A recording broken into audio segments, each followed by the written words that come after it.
कर्म, एक शब्द जो तुम्हारे जीवन का हर निर्णय छूता है, फिर भी सबसे अनजाना, सबसे मिसअंडरस्टूड। हमने इसे एक क्रिया बना दिया, कुछ करने का नाम।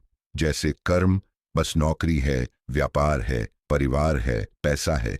पर जिस पल तुम अकेले होते हो, तुम्हारी नजरों के सामने नहीं, बल्कि तुम्हारे अंतर में जो चल रहा होता है, क्या वो भी कर्म नहीं है? क्या क्रोध को पी जाना भी कर्म है? क्या किसी के अपमान पर मौन रहना भी कर्म है? क्या अपने ही भीतर उठते अंधकार से लड़ना उससे भी गहरा कर्म नहीं है? भारतीय दर्शन एक ही बात कहता है, कर्म तुम्हारा बाहर नहीं, तुम्हारा भीतर तय करता है। लेकिन अगर ये सच है, तो फिर एक सवाल हमें नजरें चुराने नहीं देगा। कौन तय कर रहा है तुम्हारा कर्म? तुम, या तुम्हारे भीतर छिपा कोई अधूरा अधम हिस्सा? और अगर तुम ये नहीं जानते, तो क्या तुम्हारा हर कर्म तुम्हें बंधन में नहीं बांध रहा? ऋग्वेद ऋग्वेद कहता है, कर्मण्येवाधिकारस्ते मा फलेषु कदाचन।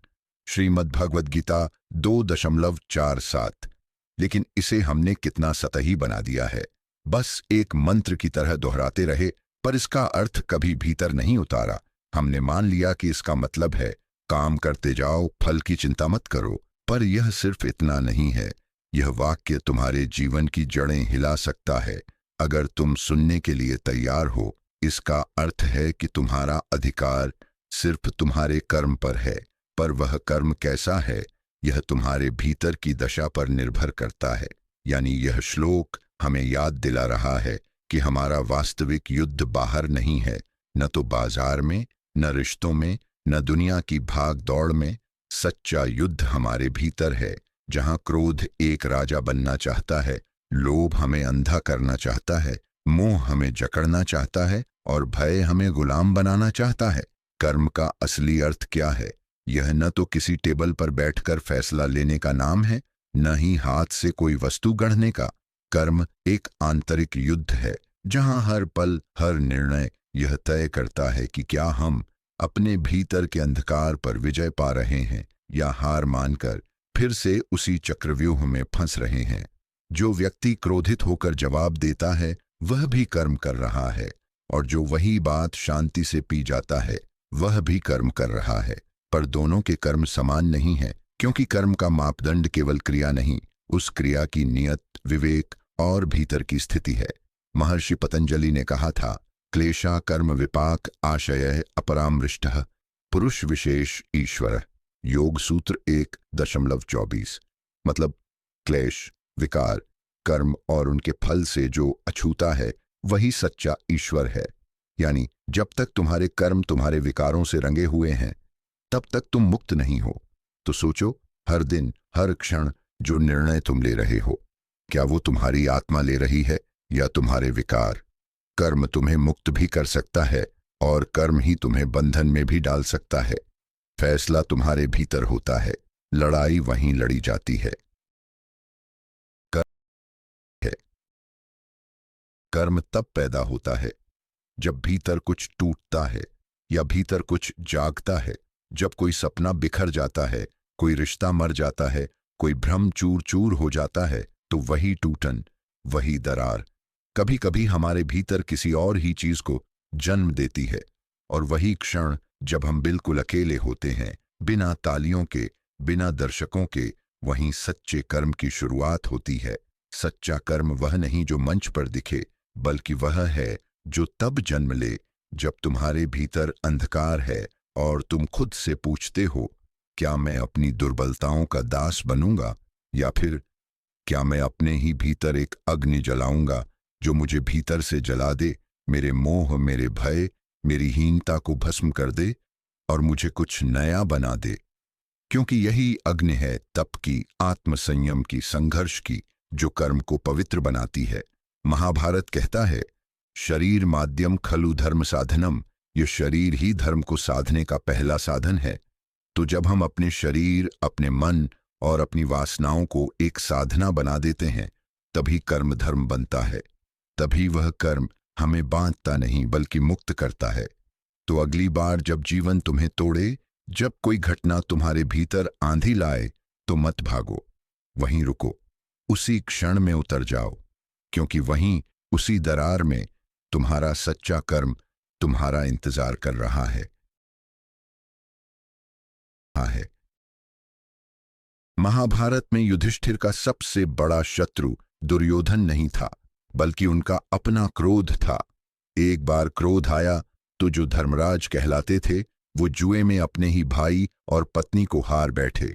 क्यों? क्योंकि कर्म केवल बाहरी युद्ध नहीं है, यह भीतर की असावधानी का फल है।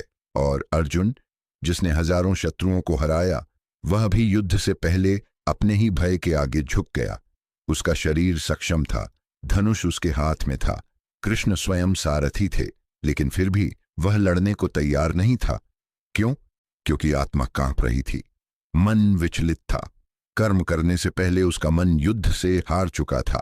तभी श्री कृष्ण ने केवल रथ नहीं खींचा, उन्होंने उसकी आत्मा को खींचा, उसे याद दिलाया कि कर्म केवल बाहरी परिस्थिति से नहीं चलता, भीतर की तैयारी से चलता है।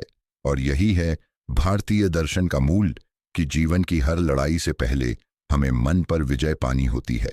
आचार्य शंकर ने कहा था, शमः मनोनिग्रह च, यानी सच्चा कर्म वहीं शुरू होता है जहां मन पर नियंत्रण शुरू होता है। जब तक मन हमारे वश में नहीं, हमारा कर्म भी हमारे वश में नहीं। अगर मन क्रोधित है तो हमारा कर्म हिंसक हो जाएगा, अगर मन डरा हुआ है तो हमारा कर्म पलायन बन जाएगा, लेकिन अगर मन स्थिर है तो वही कर्म धर्म बन जाएगा। यही कारण है कि भारतीय दर्शन कर्म को केवल कार्य नहीं बल्कि साधना मानता है। मन को साधो तो कर्म तुम्हें मोक्ष की ओर ले जाएगा, वरना वही कर्म तुम्हें बार बार उसी बंधन में गिराएगा जहां तुम पहले से हो। इसलिए युद्ध से पहले कृष्ण ने अर्जुन को अस्त्र नहीं, ज्ञान दिया, क्योंकि जब आत्मा जागती है तभी कर्म पवित्र होता है। हमारे ऋषियों ने कभी कर्म को संसार में खो जाने का जरिया नहीं माना, उन्होंने उसे तपस्या माना, भीतर के तूफान से लड़ने की तपस्या। वो कर्म जो बिना विवेक के हो वह बंधन है, और वो कर्म जो विकारों को जलाकर किया जाए वह मोक्ष का मार्ग है।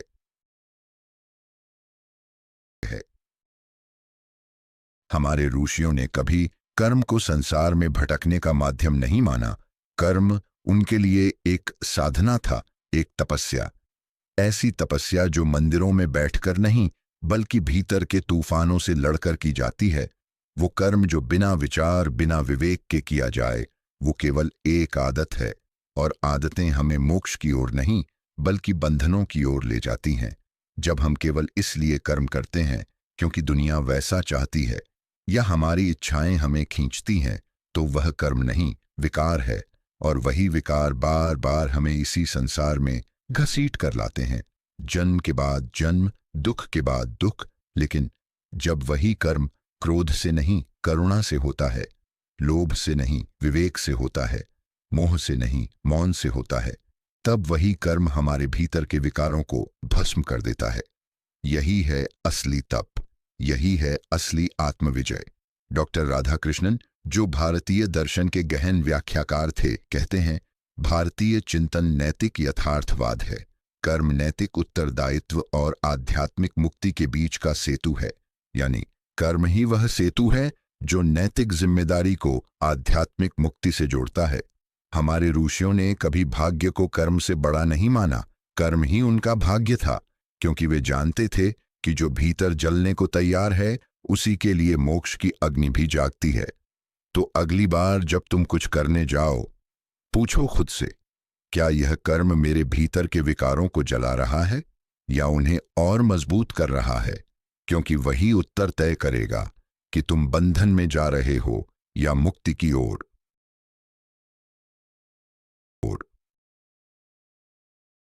तो क्या है कर्म? कर्म वो नहीं है जो हाथ करते हैं, बल्कि वो है जो आत्मा चुनती है। कर्म वो है जब हम अंधकार में भी प्रकाश का चुनाव करते हैं, जब भीतर तूफान हो फिर भी हम मौन और धैर्य को पकड़कर खड़े रहते हैं, जब हम टूटने के कगार पर हों लेकिन टूटने से पहले अपने भीतर की आग को शांत करना सीखें। कर्म वो है जब कोई हमें अपमानित करता है और हम जवाब देने से पहले अपने भीतर के क्रोध को देख लेते हैं, उसे पहचानते हैं, उसे वश में रखते हैं।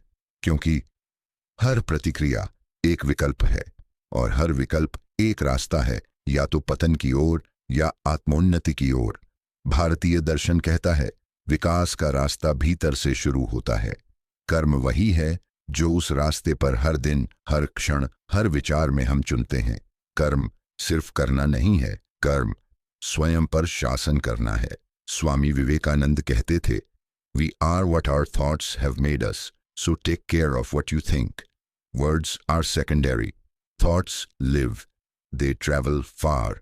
मतलब कर्म की जड़ हमारे विचार हैं, और अगर हम अपने विचारों पर शासन नहीं कर सकते तो हमारे कर्म केवल अंधी प्रतिक्रियाएं बन जाते हैं। कर्म वो है जब हम रोज सुबह उठते हैं और तय करते हैं, आज मैं क्रोध नहीं, करुणा चुनूंगा। आज मैं मोह नहीं, विवेक चुनूंगा। आज मैं भाग नहीं जाऊंगा, बल्कि भीतर की आग को देखूंगा, सहूंगा और शुद्ध हो जाऊंगा। यही कर्म है, एक तपस्या, एक चलती हुई साधना, एक ऐसा युद्ध जो बाहरी नहीं बल्कि अपने ही भीतर के राक्षसों से होता है। हर एक इंसान के जीवन में एक क्षण आता है जहां वह टूट सकता है या वह अपने भीतर कुछ अटूट बना सकता है। कर्म उस क्षण में तुम्हारा चुनाव है। कर्म ही है जो तुम्हें जीवन के अंधकार से प्रकाश की ओर खींचता है। अब अब सवाल यह नहीं कि तुम क्या कर रहे हो, अब सवाल यह है तुम किससे लड़ रहे हो। क्या तुम उस बाहरी दुनिया से लड़ रहे हो जहां हर कोई दोषी है सिवाय तुम्हारे, या तुम उस अदृश्य लेकिन सबसे खतरनाक शत्रु से लड़ रहे हो जो तुम्हारे भीतर छिपा है। क्रोध जो तुम्हारी दृष्टि को धुंधला करता है, मोह जो तुम्हारे निर्णय को जकड़ता है, भय जो तुम्हें अपने ही सामर्थ्य से दूर करता है, और वो सुस्ती जो हर सुबह तुम्हें कुछ बड़ा करने से पहले रोक देती है। यही है असली युद्ध, क्योंकि जो मनुष्य अपने भीतर के राक्षसों से नहीं लड़ता वो बाहर के देवताओं को भी नहीं पहचान सकता। जिसे स्वयं पर शासन नहीं आता वो किसी राज्य का क्या करेगा। इसलिए हमारा कर्म ही हमारा धर्म है। धर्म कोई नियम नहीं, कोई पोशाक नहीं। धर्म है वो मौन निर्णय जो तुम हर क्षण भीतर लेते हो। जब तुम्हें कोई अपमान करता है, क्या तुम अपमान लौटाते हो, या तुम उस अपमान को एक अग्नि की तरह भीतर रखकर स्वयं को और शुद्ध करते हो। हमारा कर्म ही हमारा तप है। तप का अर्थ है अंतर्दृष्टि में जलना, लेकिन बाहर से शांत रहना। हर वो कर्म जो विकारों को जलाकर किया जाए वो तप है, और वही कर्म जो अहंकार, लालच और बदले से किया जाए वो बंधन बन जाता है। हमारा कर्म ही हमारी मुक्ति है, क्योंकि मोक्ष कोई स्वर्ग नहीं, कोई मृत्यु के बाद मिलने वाला इनाम नहीं। मोक्ष है जीवन में रहते हुए विकारों से मुक्त हो जाना, और वो तब होता है जब तुम्हारे कर्म तुम्हारे स्वभाव पर नहीं बल्कि तुम्हारे संस्कारों और विवेक पर आधारित होते हैं। तो अब उठो, उठो उस कर्म की ओर जो तुम्हें केवल सफल नहीं बल्कि मुक्त, गहरा और तेजस्वी बनाता है। उस कर्म की ओर जो तुम्हें केवल अच्छा इंसान नहीं बल्कि एक आंतरिक योद्धा बना दे, जो तुम्हें स्वयं से भी ऊंचा बना दे। अब तुम्हारी बारी है तय करने की कि तुम किसे हराओगे, संसार को या स्वयं को।